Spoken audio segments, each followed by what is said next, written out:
Welcome to the Great Things LLC podcast, the show that celebrates people who are making an impact on the world, people creating conscious businesses that are in alignment with their own personal values. Each episode shares the wisdom, experience, and the intentions of those that are following their dreams.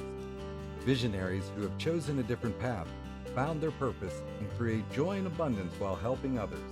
Whether you're already a trailblazer or still searching for your path, these stories will inspire you towards being the best version of yourself. Hello, friends and listeners. It is Josh, and I am back. This is the beginning of season 3. It has been a little bit of time since I've been on this platform. A lot's transpired. So I just want to kind of dive in. Today's going to be a little bit different. I am sitting here today, and it is on the eve of my 50th birthday. So that is kind of a trip. Pretty excited, looking forward to that. And just taking some time to reflect over the last not only year, because the last year has really been the relocation from Alaska and moving out of my year-long traveling the country wanderlust trip to coming to Kentucky and building and rehabbing a farm and a farmhouse and really creating an intentional lifestyle with my partner, Spirit Birds. So a lot's been going on, and just wanted to take today to kick off the third season and start anew, because it is a different season of life for sure. So let's start with the obvious milestone, the 50th birthday. So kind of funny. One, I don't feel it. I'm not worried about it. I'm not running away from it. In fact, it's kind of having some fun with it. Who would have thought, 50 years old, still skateboarding, still traveling, still hiking, really grateful for having the health that I do. Of course, it can always be better, but I'm strong, I'm healthy, I'm able to get out and enjoy things. And sometimes those things are a little longer to recover from. So that's also been kind of an interesting thing. But looking back, just a quick reflection, like, hey, I'm so grateful. I'm here at 50, and my dad didn't make it that long. He made it to 47, and he passed from mesothelioma, exposure to brake pads and asbestos, cutting brake pads when he was 14 years old on a summer job. So, I look back over life, and there was quite a bit of loss from an early age. My great-grandfather, I was the firstborn great-grandchild on the Meeder side, and I was born on Father's Day and on my great-grandfather DeWitt Darwin Kennedy's birthday. So I got the middle name of DeWitt, and DeWitt was an interesting guy. I'm glad I did have the time with him that I did.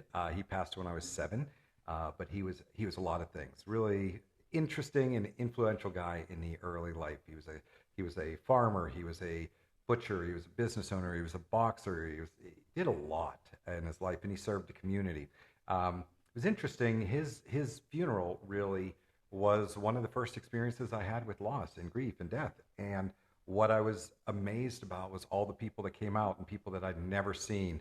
And they shared how DeWitt, or Dee, as he went by, helped them during the Depression. He owned a farm and a butcher shop, and he would give people food on credit, saying, please pay back when you can, or if you can, but he didn't want his community to go hungry. So there was a lot of impact from that. My dad, as I mentioned, passed in 95 when I was a senior in college. Didn't realize that, and his passing allowed me to take over the family business and insurance and get started. But I started at 21, and I made that jump from, not even graduating college. In fact, Grove City College was really good to me. He passed January, so I had that last semester, and they allowed me to work 3 days a week and finish up my classes 3 days a week so I could graduate and move on. And I just look back, there's a lot of loss. My grandmother, who I was close with in 2013, Teresa, my partner, who passed in 2016 unexpectedly, and then my pap in 2018. And pap, he made it to 101, but his dad also passed at 47. So there's this really weird number or feeling around 47. I'm like, yeah, we're either out as meters or we got halfway to go. And I really do feel that we do, like, I'm halfway and got a lot more to go, and I'm looking forward to what comes next. And what's coming next is kind of the result of what I've really been calling in and what I've manifested and been working towards. If you followed this podcast or you've seen my adventures and exploits, you may remember that, a couple of years ago, 2 years ago, I decided to sell everything, sell the house after my son graduated from college, And I set out for 3 intentions: to travel and explore, to find love, and to find the next home. And I did that. I did that in finding Spirit Bird and moving to Alaska to be with her and living up there for almost a year, which was a grand experience. And then we decided to come down here back to the lower 48 where we could be closer to family and friends, and found a place here in Midway, Kentucky, an old farmhouse. Now, I came down in May. She made it down in June, and it took us till the end of the year to get closed on this property, just because of some stuff that had needed to have with surveys and subdivisions. So it was fine, but we couldn't get started until the first of the year. And this year, after the first of the year, I started the house renovation project, and super grateful for finding my friend Tim Fleeman of ARC LLC here in Kentucky, incredible craftsman. And Tim and his crew and I spent 4.5 months renovating this house, and we're in. And part of the renovations was not just to bring the house back, but it's what Spirit Bird and I had really talked about: bringing healing workshops, and different ceremonies into the space and being able to share that. So there's more on that on her podcast, and I'll send the link in the descriptions, but be sure to take that out. So sitting here on the eve of 50, I look back and I'm like, what a life. Wow, starting at the young age when they thought that I was mentally challenged, that they did an IQ test because the third grade teacher thought I was mentally retarded, and they found out that I had bad ears and bad eyes, I couldn't hear, and lost like a lot of that preschool or in early age schools, fighting with the lack of hearing. I'm 70% deaf and 30% deaf, so I read lips. Never felt disadvantaged by it, but it's just something you come across. Losing dad early, having great success taking over a family business, being a multimillionaire in my early 20s, to losing it all, to going through an 11-year lawsuit that went to the Supreme Court 2 times in Pennsylvania, having creditors chase you, to rebuilding a career, to only have it burnt down in 2008, 2009 when the market crashed with the real estate, and looking at all that. And here I am today, and I'm just grateful. I'm grateful for the experience. I'm grateful for the teachings, and also the lessons of learning to really understand what's valuable, and how to put yourself first, and build a community, and lean on and accept support and offer it, and finding that balance. And more specifically, finding the sacred partnership that I called, that helps bring those things forward. And so right now, what's next? For the first time, I don't have a absolute clear picture, but there's some things that are forming. And it's really exciting to be in a place where you get to choose that direction. I can choose to continue the path I'm going and expand. I can offer new things. I can sit back and relax. And actually, that's what I've been doing since May 1st when the house was done. I was going strong. I was putting in 12, 16-hour days consistently to get this house done. And I needed rest. So I'm in the process of getting rest, and that feels good, and not having to push and drive and strive. There's some opportunities out there that I am exploring for a second career, and that's exciting. So I don't know at this point what lies ahead, but I look forward to what it is, and want to get clear and build those intentions, because that's what I feel really helped get me here, was that clear understanding of what my intentions, what my hopes, what my needs and dreams were. So I could have made it more clear after those first 3 and said what I do once I got there. But I'm here and moving forward to that. So, it's interesting.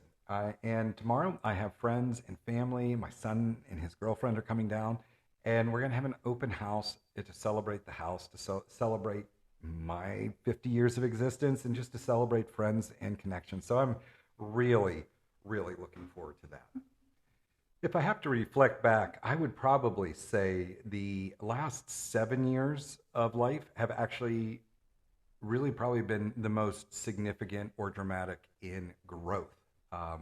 Just personal, spiritual, happiness, being centered. And, that came after tragedy or trauma, as it often does, and going through the healing process, finding the community support was simply amazing. Before all that happened, I had the Center of Harmony and really built that up to be a great event space, a lot of wellness, not a lot of health and healing and all that. But I wasn't into it then. It was more of a business. I was more type A. But what I didn't realize is I had called in and built the community that would actually provide the support that I needed in my deepest hour. And that's one of the big realizations that I'm pulling forth and really trying to extend into what's next is that sense of community. I've seen how, self-help is great, but taken to the extreme, it's actually, I think, really detrimental. If it's so self-focused and always doing the work and not seeing the joy and not being able to get out and connect with others, that's the human experience. And that's work that I want to bring forward is let's do the self work, but let's also look around in the larger sense of community. And how can we do that? How does our passion align? And to me, that feels really, really good for the next stages coming up. I guess I can look in, I guess it's also like, hey, what am I doing, in these next, hopefully, decades of existence? The body's different. So, I'm really glad that I got into the walking habit. I got out for a little while working on the house, but getting back in and just the physical movement and staying active and being outside with your feet on the ground. I don't think there's anything better than that. Don't need to be in a gym. It's great if you can, good for that. But just being out, kayaking on the water, hiking through nature, those different things. And I just need to do more of it. One of the lessons is I'm not used to a slow pace. So how do I accept that? How do I embrace it and bring it in? And how do I fill it with activities that will really, really bring me joy and bring me health? So that's also I feel lying ahead. So from a turning 50, an emotional perspective, I know a lot of people have, the midlife crisis. My dad had it when he hit 40. It was really wild to watch from the outside. Went out, bought an expensive watch, bought a 55 T-Bird convertible that he never drove and just did something else. And we're like, what are you doing, Dad? It was kind of nutty. That's not it. In fact, I feel more settled. You know, I always threw a big, big birthday party, big pig roast, just get everyone in, big party. And this year, I put it out there and it's gentle.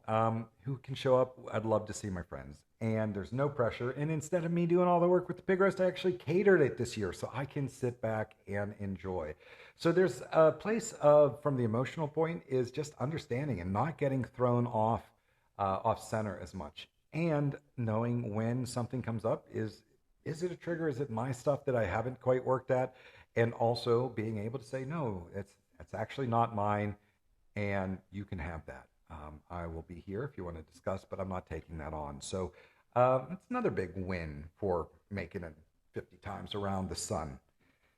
On a professional level, business is changing. The economy is rough. It's being felt by my clients, and I lost a couple really big clients earlier this year. Some of my long-term ones, and that was difficult. Uh, in a way, I trusted that it was what it needed to be. Um, and you know what? I held myself and I knew I did it and I was okay and I did it with integrity, even when that door may not have been open on the other side in one case.